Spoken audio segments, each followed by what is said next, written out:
안녕하세요. 이가피 교수의 신간 읽기입니다. 오늘 리뷰할 책의 제목은 데이터 사이언스의 매력 제2판 박성현, 오진호, 권순선 지음 자유아카데미에서 23년 1월 31일에 발행하였습니다. 세 분의 저자는 우리나라 통계학에서 중요한 위치를 차지하고 계신 교수들입니다. 제가 이 책을 선택한 이유는 데이터 사이언스라는 분야가 매우 새로웠고 저도 알고 싶었기 때문입니다. 머리말에서 이 책의 목적과 구성을 보겠습니다. 본 도서는 대학생들의 교양서적을 목표로 작성된 것으로 모두 6개의 장으로 구성되어 있다. 1장은 데이터 사이언스가 왜 21세기의 주인공이고 그 매력이 무엇인지 설명한다. 2장은 데이터 사이언스로 보여주는 세상을 살펴보고 3장은 다양한 데이터의 모습을 보여준다. 4장은 데이터 사이언스에서 사용되는 기계학습과 심층학습에 대한 설명과 주로 사용되는 인공지능 소프트웨어를 소개하고 5장은 데이터 사이언스의 매력적인 분석법으로 지도학습, 비지도학습, 데이터 마이닝 등을 설명한다. 마지막으로 6장은 데이터 사이언스라는 학문의 미래 도전에 대해 살펴본다. 종합적으로 볼 때 이 책은 21세기 신학문인 데이터 사이언스가 가지는 본질, 다양한 데이터의 세계, 분석법, 분석 소프트웨어, 가치 창출 등을 보여줌으로써 독자들에게 데이터 사이언스의 매력과 도전을 제시해주는 안내서인 셈이다. 또한 이 책에는 대학생들과 일반 국민에게 데이터 기반의 빅데이터와 인공지능의 다양한 얼굴과 그 효용성을 이해할 수 있는 데이터 리터러시를 배양하기 위한 내용도 집약되어 있다. 4차 산업혁명으로 대변되는 21세기에 우리나라가 데이터 사이언스 분야에서 선진화되어 앞으로 세계를 선도하는 나라가 되었으면 한다. 데이터 경제 시대에 데이터를 분석하는 전문 인력을 데이터 사이언티스트라 부르며 그 수요가 여러 분야에서 점점 급증하고 있다. 이 책이 미래의 주역이 될 많은 젊은이들에게 널리 읽히는 과학서적이 되고 더 나아가 데이터 기반 지능 디지털 번역을 주는 4차 산업혁명 시대에 우리 국민의 과학기술 정신을 제고하는 데 조금이나마 도움이 되기를 희망한다. 저자 일동 이렇게 되어 있습니다. 제가 막상 이 책을 읽어보고 뒤에 붙어있는 문제은행의 객관식 문제는 좀 풀어봤습니다만 사실 통계학의 기반이 필요한 책이었습니다. 그래서 저는 여러분에게 이 책의 제목대로 데이터 사이언스의 매력에 대해서 제가 이해한 바를 전달하겠습니다. 데이터 사이언스는 다학제간 연구 학문으로서 융합과학이고 21세기에 태어난 새로운 학문입니다. 여기에서 몇 가지 기본 용어를 소개할게요. 빅데이터, 1999년 논문에서 학술적으로 처음 등장했고 기존 데이터베이스의 역량을 넘어서는 구조적 및 비구조적 데이터를 포함하는 대용량의 데이터로 의사결정에 필요한 정보와 지식을 추출하는 관리 분석 기술로서 대용량, 다양성, 빠른 속도로 얻어지는 Volume, Variety, Velocity로 얻어지는 3V의 특징을 가지고 있다. 데이터 마이닝, 대규모의 저장된 데이터에서 통계적 규칙이나 패턴을 사용하여 체계적이고 자동적으로 정보를 추출하는 것으로 데이터베이스에서는 지식을 발견한다는 의미로 KDD, Knowledge Discovery in Databases라고도 한다. 기계학습, 인공지능의 한 분야로 컴퓨터가 데이터를 이용하여 학습한 내용을 기반으로 새로운 데이터에 대한 적절한 작업을 수행할 수 있도록 하는 알고리즘과 기술을 개발하는 분야를 말한다. 심층학습, 컴퓨터가 많은 데이터를 이용하여 마치 사람처럼 스스로 학습할 수 있도록 인공신경망을 기반으로 하는 기계학습의 한 기술이다. 오늘날 4차 산업혁명 시대에서 빅데이터는 기업은 물론 모든 조직에 혁신을 가져오고 있다. 예를 들어 기업의 빅데이터 활용은 물론이고 과거에 생각하지도 못했던 일을 가능하게 만들고 있다. 구글은 독감 동향 서비스를 개발했는데 이것은 미국의 질병통제본부보다 예측력이 뛰어난 것으로 밝혀졌다. 빅데이터의 중요성을 확인시킨 또 다른 사례로는 구글의 자동 번역 시스템이 있다. 수천만 건의 도서 정보와 웹사이트의 자료를 활용해서 64개 언어 간 자동 번역 시스템의 개발에 성공하였다. 또한 CCTV의 빅데이터 분석을 통해서 범죄 문제를 해결하기도 한다. 선거의 결과 예측에서도 마찬가지다. 트위터를 통한 빅데이터 분석이 전통적인 여론조사 결과보다 더 정확했다.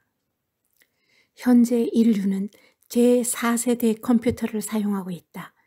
앞으로 개발될 제5세대 컴퓨터는 어떤 컴퓨터일까? 제4세대 컴퓨터까지는 노이만형 컴퓨터로서 직렬 과정을 거쳤다면 제5세대 컴퓨터는 비노이만형인 병렬 과정을 거치게 될 것으로 많은 학자들은 예측하고 있다.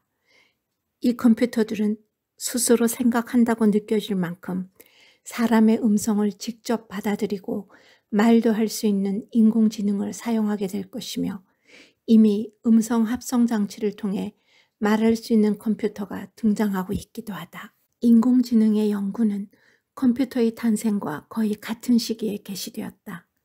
인공지능의 아버지라고 불리는 영국의 수학자 앨런 튜링은 1950년 계산 기계와 지능이라는 논문을 썼으며 이것이 인공지능에 관한 최초의 연구였다.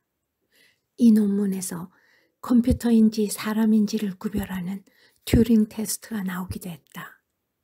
혹시 여러분은 애플사의 로고가 왜 한입 베어묵은 사과인지 궁금하지 않으셨어요? 그 궁금증을 풀려면 튜링의 생애를 잠깐 소개해야겠습니다. 튜링은 1912년 영국 런던에서 태어났고 캠브리지 대학에서 수학을 전공하고 대학원은 미국의 프린스턴에서 수학과 암호학을 전공했습니다. 세계 제2차 대전에서 독일군의 암호를 해석하여 영국 승리에 크게 기여하였고 1945년에는 영국 정부로부터 대영 제국 훈장을 받기도 하였다. 그는 1945년부터 프로그램이 내장된 컴퓨터를 만들고 지능기계의 신경활용망에 대해서도 선구적인 연구를 하였다. 그러나 그의 말로는 비극적이라고 할 수 있다. 1952년 그가 40세일 때 길거리에서 만난 19살의 실업자와 동성애 관계를 시작하였고 동성애는 그 당시 영국에서 불법이었다. 이로 인해 그의 비밀 정보 취급 허가가 취소되었다. 또한 영국 정부로부터 푸대접을 받았다. 이런 일련의 조치로 튜링은 1954년 6월 8일 42세의 나이에 자살로 생애를 마감하였다. 청소부가 그의 방에서 청산가리에 중독된 반쯤 먹은 사과가 놓여 있는 것을 발견하였다. 애플사의 로고가 에덴 동산에서 선악과를 베어먹은 이브의 창조적 반란을 나타낸다는 말도 있지만 애플사가 여기에 대한 설명을 한 적이 없으므로 튜링이 베어먹은 사과라는 설이 더 유력하다. 여기서 저의 궁금증도 풀렸는데요. 다음 챕터 2 데이터 사이언스로 보여주는 세상을 잠깐 보겠습니다. 전염병 예측과 의료 인공지능으로 인간 수명의 한계가 150세다, 아니다 115세다에 대한 논쟁이 있습니다. 노아의 홍수 이후 인간의 날은 120년이 될 것이라는 성경에 바탕을 둔 인간 수명 한계설도 있다. 이 한계에 대해 인구학의 두 거장이 재미난 내기로 세계의 관심을 받고 있다. 그 내기가 궁금하시면 이 책의 75페이지를 보세요. 그리고 부동산 투자에 대한 예측, 이미지 인식 기술이 있습니다. 이미지 생성과 변화는 2014년에 소개된 적대적 신경망 GAN-간을 활용해서 초상권이나 저작권 문제가 없는 이미지를 만들 수 있고 합성곱 신경망인 CNN 기반의 이미지 인식으로 상한식품을 감지하거나 범죄자의 안면을 인식하는 것도 가능해졌다. 마지막으로 스마트 공장을 얘기하고 싶은데요. 구글 딥마인드는 심층학습에 기반을 둔 알파고를 2017년 5월에 은퇴시키고 알파고 제로를 공개하였다. 그 후 2018년 구글 딥마인드는 알파고 제로보다 더 월등한 알파 제로를 공개하였다. 알파 제로는 인간이 이룩한 지식이나 기보의 도움 없이 독학으로 바둑, 체스, 쇼기 등을 독파한 인공지능 프로그램으로 알파 제로의 바둑 실력은 세계의 최고 프로 기사가 2점을 미리 깔고 두어야 할 정도라고 한다.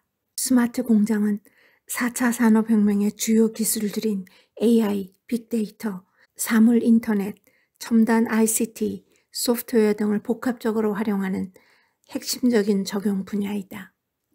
그러나 현재 우리나라의 친노조 반기업 입법들, 국제무역 환경의 악화 등으로 스마트 공장 추진 동력이 상실될 가능성도 있다. 그럼에도 불구하고 산업 경쟁력 강화를 위해 스마트 공장 추진은 반드시 이루어져야 할 국가적 과제이다. 마지막 챕터인 6에서는 우리나라 데이터 분석 창업에 대해서 얘기하고 있습니다. 한국은 데이터 생산에서는 세계 5위이고 데이터 활용도는 31위에 그친다. 세계 100대 데이터 기업 중에도 한 곳도 없고 빅데이터 산업 분야의 글로벌 유니콘 기업 10개 중에도 한 곳도 없다. 그러나 국내에서도 빅데이터를 활용한 스타트업이 꾸준히 늘어나고 있다. 특히 의료 분야, 헬스케어 분야가 있고 교육 분야의 브리드는 인공지능 기반 에듀테크 기업이다. 금융 분야에서도 인공지능으로 자산관리 서비스를 제공하는 파운트 기업이 있고 크래프트 테크놀로지스는 딥러닝을 활용한 금융 솔루션을 제공한다. 청년들이 이 분야에서 대학과 협업해 창업하기 쉽도록 제도를 개선하고 정부의 더 많은 정책적 지원이 필요하다. 2021년 US 뉴스에서 발표한 가장 좋은 기술 분야 직업 중 탑 10에서 2위가 데이터 과학자이다. 2030년까지 필요한 10만 명의 데이터 고급 인력을 양성해야 한다. 데이터 사이언스에 처음 도전해보고 싶은 분들에게는 국내외 여러 무료 교육 사이트가 있고 그것을 이 책의 후반에서 잘 소개하고 있습니다. 데이터 사이언스에 대한 개요적으로 그 매력을 여러분께 설명한 것으로 만족하겠습니다. 감사합니다.